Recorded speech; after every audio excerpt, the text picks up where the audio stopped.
And I would point out that the acquisition of Greenland by the United States is not a new idea. This is something that presidents dating back to the 1800s have said is advantageous for America's national security. All right, Dr. Carson, come on up. Thank you so much. Good morning and Happy New Year, everybody. There have also been reports that the U.S. could potentially buy Greenland as one potential option on the table. What would such an offer look like? Is there anything monetarily you could provide, any details there? Well, that's something that's currently being actively discussed by the president and his national security team. And I would point out that the acquisition of Greenland by the United States is not a new idea. This is something that presidents dating back to the 1800s have said is advantageous for America's national security. The president has been very open and clear with all of you and with the world that he views it in the best interest of the United States to deter Russian and Chinese aggression in the Arctic region. And so that's why his team is currently talking about what a potential purchase would look like. Jackie. Caroline, just following up on Greenland, why not rule out taking it by military force?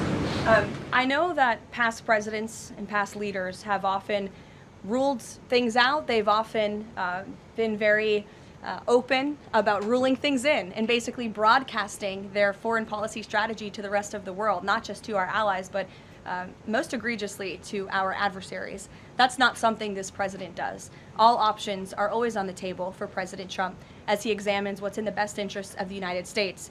But I will just say that the president's first option always has been diplomacy. The Danes have repeatedly said they are willing to collaborate on all of the concerns that the president has, whether it's more troops, mineral rights, intelligence sharing. Why does the president feel he needs to own Greenland and not and put out the threat of military action when this could be done through diplomacy? Well, who said diplomacy isn't taking place behind the scenes, Dasha? I mean, the president is interested in diplomacy. His national security team is as well. And of course, he's always willing to pick up the phone for everybody and hear out their concerns. But the president is the president of the United States of America, and he's always going to be very clear about what he views as being in our nation's best interest. We can house personnel on the island. The U.S. has control of landings, takeoffs, anchorages, etc.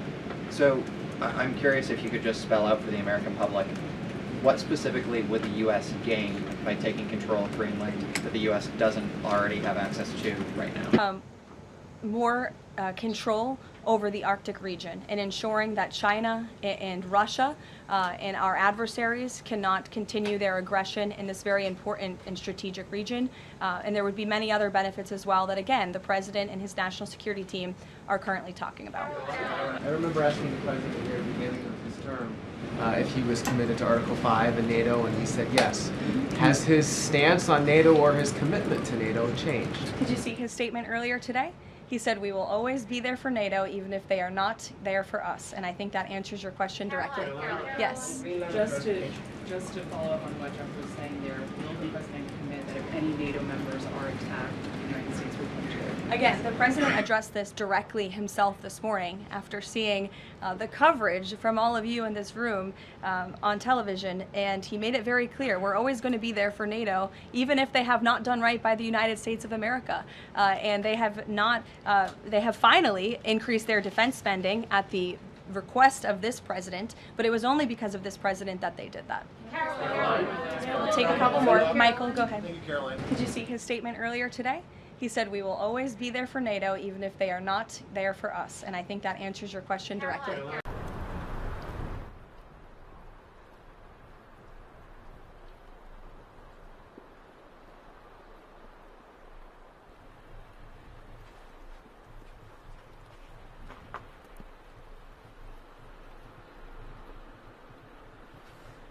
What do you say to Danes who say, well, we give half a... We should prepare for the worst and hope for the best. Have a zero-tolerance law about rare earth minerals like uranium. I think we're not a business. We're a people. We're a people with our own country and culture, language.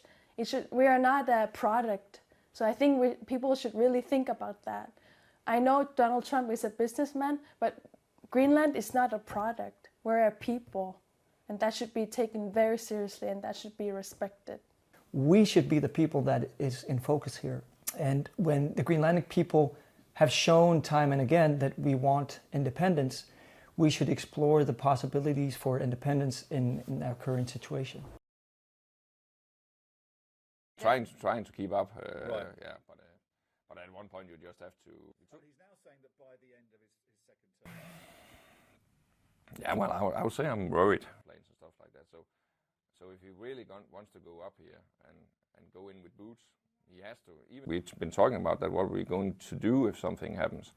Should I need to go to Denmark to the children? Should I stay here? Stuff like that. So it's getting very practical thoughts about what's going to happen if something worse happens.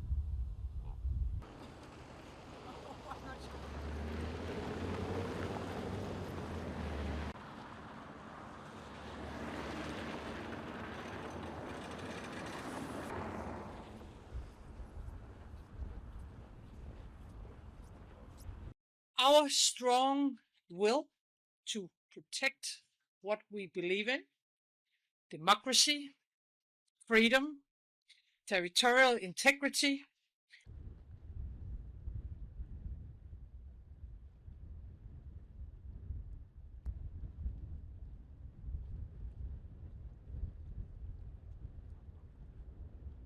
we need Greenland from a national security situation. It's so strategic.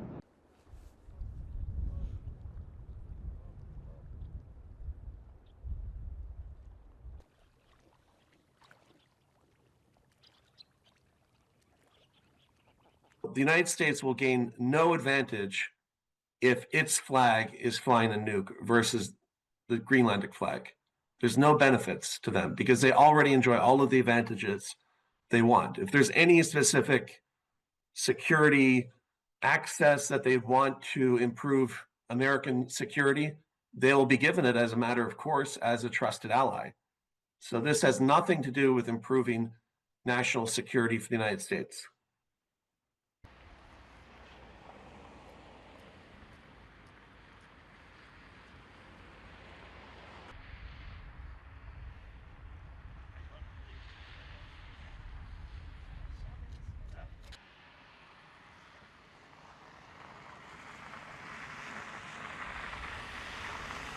I mean, they don't need to bring any firepower. They don't need to bring anybody. They could just direct the military personnel currently there to drive to the center of Nuke and just say, this is America now, right?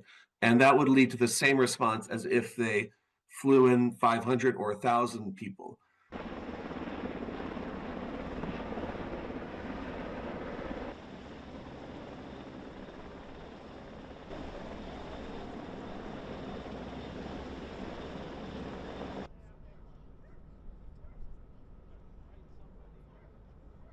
It's not likely that this would escalate to a point where many lives are lost. But the danger is to the erosion of the rule of law globally and to the perception that there are any norms protecting anybody on the planet. So I think, unfortunately, the administration seems to want people to perceive that there are fewer norms and there's a less robust system of justice